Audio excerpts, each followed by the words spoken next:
Money is one of those issues that can cause couples to fall out, but it certainly doesn't need to be.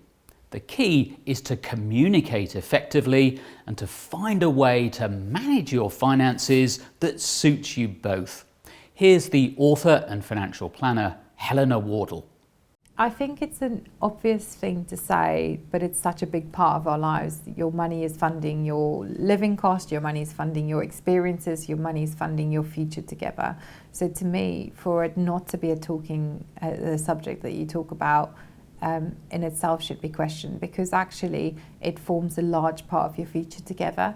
And I think everyone brings different perspectives around money to the table. So when you're in a relationship, it's going to be very rare that you're completely in sync with your views of the world around money, and having conversations that's open, respectful, and talking about it, I think is incredibly important.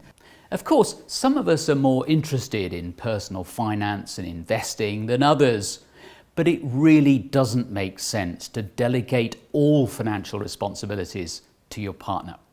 It's natural for one person to have perhaps more of an interest in one area of life admin than another, and we all have different things that we procrastinate over. You can imagine some people would, rather do anything else than sit down and do a budget, and I completely get that. It does feel like a life chore, but actually doing it together and having conversations together takes away a lot of the conflict that might happen afterwards. I think we can all relate to the arguments about money that we might have had with our partners, or feeling annoyed about something. And actually, if you preempt that by talking about things openly, you do create more of an open dialogue on that conversation element.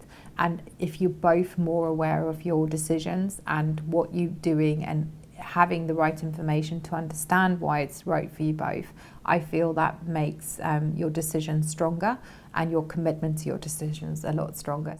A key question to decide on at the start of a relationship is the extent to which you should combine your finances. Helena understands why some people choose to pool all their money, but she also sees value in keeping some money separate. I also think there's a lot of value in retaining independence to an extent. So I don't necessarily think it's always right for everything to be pooled. I think it's really important for people to still have their own autonomy in certain ways, but I think it's about finding a system that works and that helps you work effectively with your money together as a couple. And for some people that would mean splitting who pays what, pooling joint bills, or even having everything together, but then understanding how they work with that within the things that's important for them, because we all want to spend our money in different ways perhaps, but we all have some collective decisions as well. We all want and need a degree of freedom and independence, so it's important to cut your partner some slack and allow them to spend a modest amount of money on things you wouldn't necessarily buy yourself. Helena has learnt that from personal experience. Buying lottery tickets as an example, in my view, is the biggest waste of money. My husband does it every week. It drives me mad.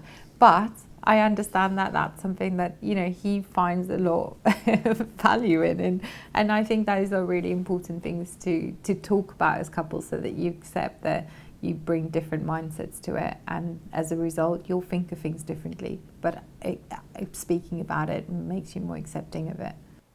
Again, the important thing is to communicate with each other. So if you haven't yet talked to your partner about money, there's no time like the present to do it.